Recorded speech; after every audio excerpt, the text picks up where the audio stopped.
Christian, I have a different look on what dying looks like. Okay? So to me, dying is not, okay? As a Christian, dying to me is not a fearful thing. But what is fearful to me is that dying, don't feed her. Do you need help, or Christian? Oh, that's fine too.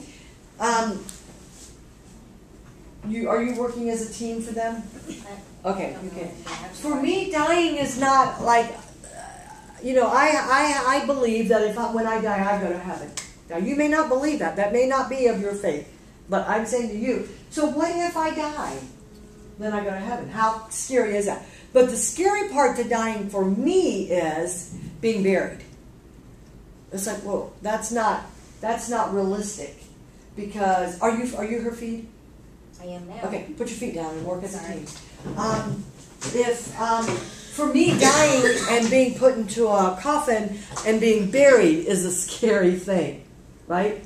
Would that not be for you? I mean, maybe not for you guys. You guys probably don't even think about that. Yeah, no big deal. I am too. I'm going to be cremated as well, but it's like, what if they put me into that stove, which I don't know if you've ever seen it. What if they put me in there and I'm still alive? And I'm like kicking. It's like, Tina, my God. And that's what a person with panic does. It just evolves to the point where it's unrealistic. It becomes unrealistic. Yes? Did you feel that the occurrence of panic attacks happened more frequently after you had kids? I know for me, I never had them until I had kids. And then all of a sudden started having panic attacks and then more frequent. Not always about my kids. I think related to hormone changes. Yeah, I think that's when I noticed, well, because I had kids. I know that when I was younger, I worried a lot. That was the onset of something, but not until after I had kids did I start to have panic. Yeah. And I was a very protective mother. I mean, my poor kids. I can't see No, them at all. don't go to the park. There'll be somebody there that will steal you. You know? My kids weren't allowed to go out and play in the yard unless I was out there with them. That's ridiculous. But remember when I'm older than all of you. I remember when I was a kid, you hear this all the time. It was, you get up at 8, you jump on your bike and you come home for lunch, go away, come home for dinner, take your bath and go to bed. Yep. And nobody ever had a fear of, that was just the way it was. Today, if my kid jumped on a bike and I didn't see him until lunch, I'm like calling, where are you? Somebody must have kidnapped you. And they didn't have cell phones back then. No, exactly. I had no idea where we were. No. It didn't matter either. It didn't I had matter. no way to I go. was home at by a dark. parent's house, or I was at the little store. These are all of our places. I might have gone to the high school. I never told my mom and dad where I was gone because we just didn't need to. So I don't know why. Well, I think as I became a mother, then you start to hear the stories about a kid was kidnapped at the mall, or or something like that. And so I don't know. I was a very overprotective mother, very. And I think that's what also John, my son, me being so overly protective of him, I didn't allow him to experience. Maybe I don't know. I don't know. That's what I was gonna ask. John is the son of panic attacks. This whole time we didn't know his name, but I was trying to protect the innocent. I was gonna ask, do you think that your sheltered way of mothering and growing up kept him kind of underneath a rock, so as he turns 18, 25, or he just starts experiencing all these new things and it's so overwhelming for him that I think so. I do. I really do. Does that make you feel guilty? I don't know necessarily if it makes me feel guilty. It pisses me off that we live in a world that made me do that. Right. I believe the world made me do that. It's just not, it's just crazy. There's crazy people out there, So I don't know. I wish I would have allowed him to do more, but I can't change that. Yeah. But I guess I wish I would have been a little more lenient. I don't know the times when I was way back. I don't know. I thought it was just because I had deaf parents, but no. Everybody. Yeah, didn't matter. Yes. Question? Does somebody else have something? Yes. Well, I guess I'm a wondering that, you know, if they grow up and don't experience a panic attack until 25, was there something that actually caused that? The 25 years their experience to feed off of, knowing that things aren't going to happen, or that sort of thing. You know what I mean?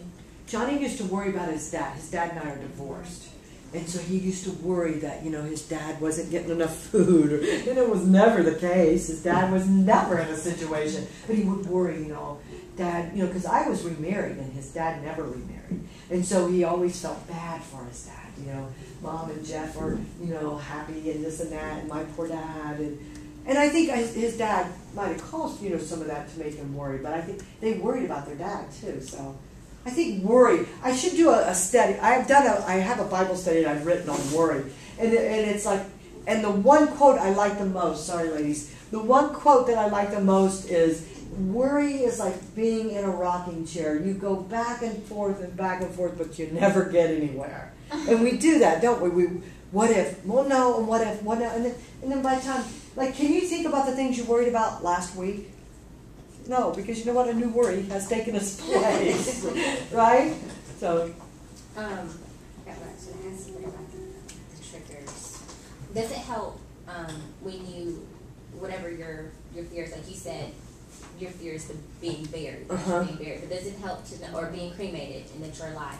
Does it help you or change that worry and, you know, causing that panic attack if you know, oh, but they'll take my organs out before they'll. right, and they're going to put that some, kind of yeah, stuff, they're going to kill me on the table when they do, you know, formaldehyde and all that stuff. So they're going to kill you if you're not dead, you know, because once they inject stuff into your body, I know this sounds really disgusting, but it's the truth. That's what they do. They put formaldehyde in your body, But does that drain your help blood. you? You know, it does kind of help me, but it's like, but I read somewhere. Right? Yeah. I read somewhere. Who knew a guy who knew a Yes. guy. Well, I've read, you know, man comes back to life after being, while he was on the embalming table. Well, there's shows that like, oh, he was I watch embalmed that while stuff, alive. I'm gonna watch it. Yes. There was, I forget the term, but like it's something that people just say, but it's a real thing. And it's like way back in the day, they would bury people and they would tie a string to Yes, them, so that a bell. the Yeah, bell a bell. up top, so that way if they were still alive, and Yes, they they started would ring moving, the bell. But who would Yeah. stand there and just wait for it to Well, ring? probably there would, from whom the bell tolls, Yeah. there were probably people that were assigned to Did more ring. graveyard shows. Oh, that's so If creepy. you want, there's a That's what Vincent graveyard Price shows are. movie, and see, that's exactly where this. Every time you bring that up now, thanks. But every time I think about that, I think about that movie, and I have, and it is. It's just like a little stick, and it had like a little bell on it, and you know if that starts ringing, it's like get your shovel, baby, because they're alive down there.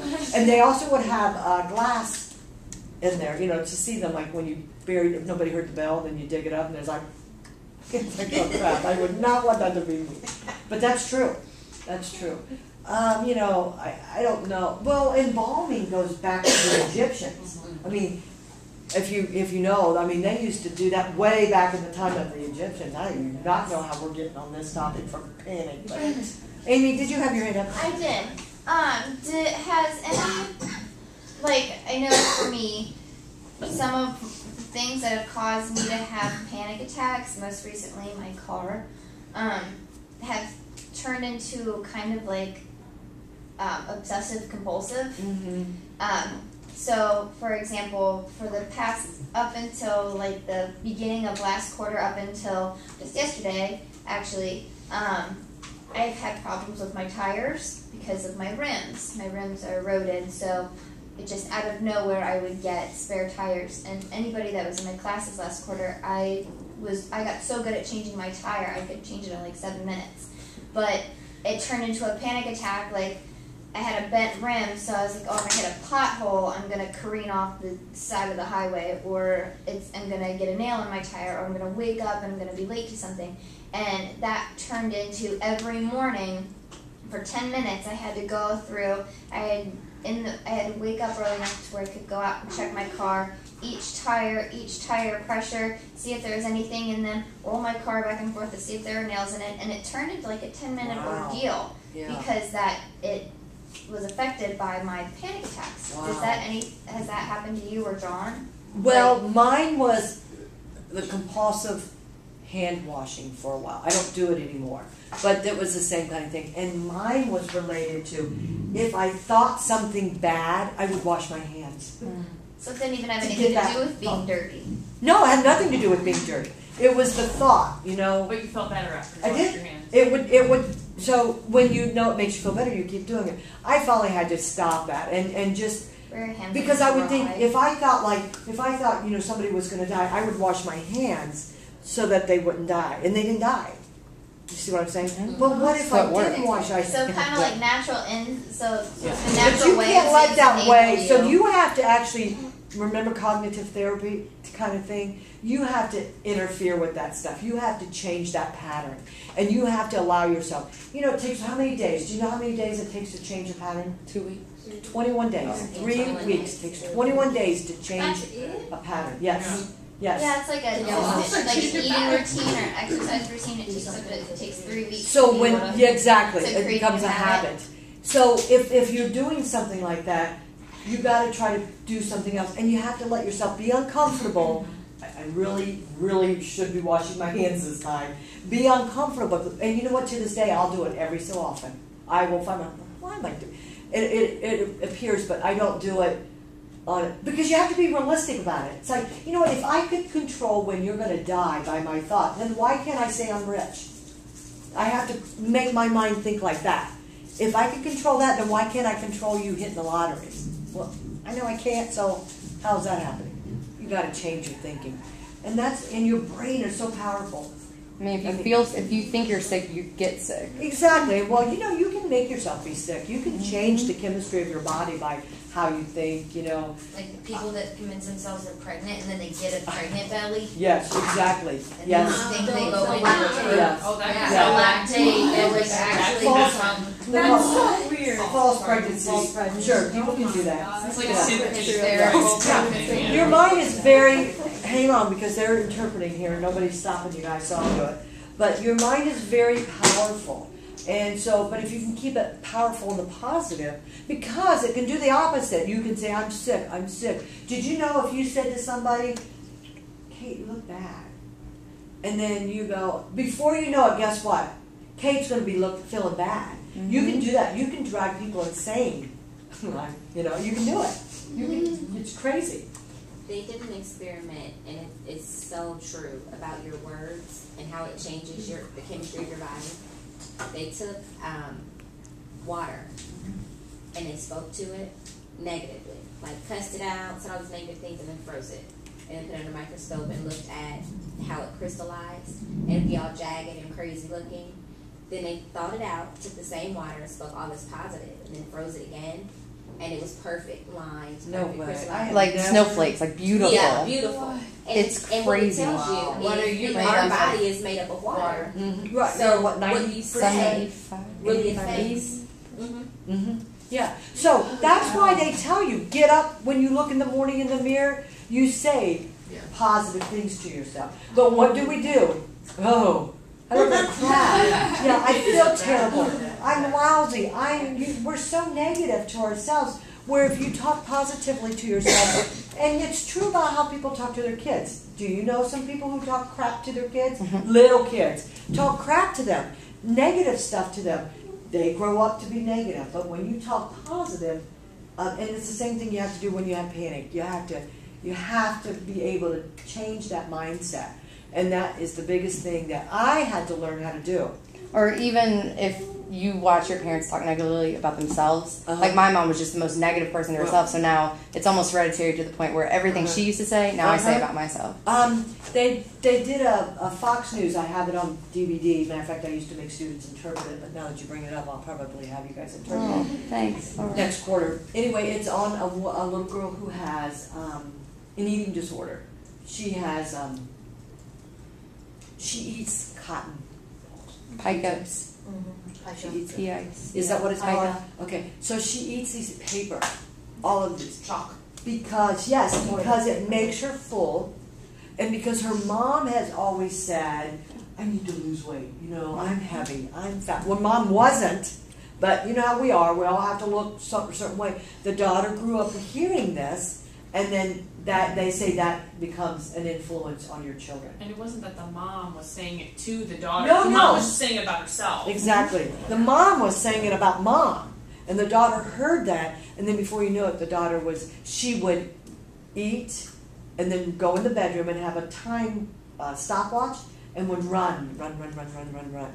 And then finally, that's how the mom heard her, because she was like, "What are you doing?" And then they come to find out she was trying to. And we're talking, I think, 6 or 7 years old. We aren't talking 15, 16-year-old. We're talking 6, 7-year-old girl.